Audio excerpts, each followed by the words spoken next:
స్వామి. రక్తంతో సంద్రమే ఇరుపెక్కిన కథ మా దేవర కథ.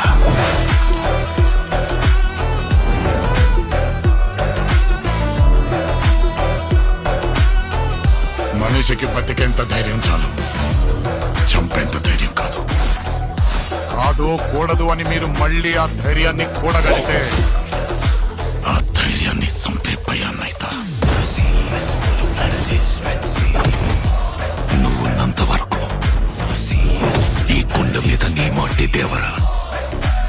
దేవులను చంపాలంటే సరైన సమయమే కాదు, సరైన ఆయుధం ద్వారా కాదు.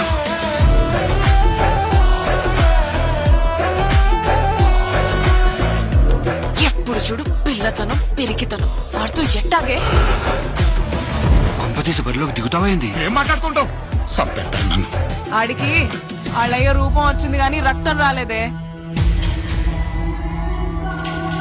పని మీద పోయినోడైతే పని అవ్వంగానే తిరిగి వస్తాడు. పంతం పట్టిపోయి ఉన్నాడు నీ కొడుకు.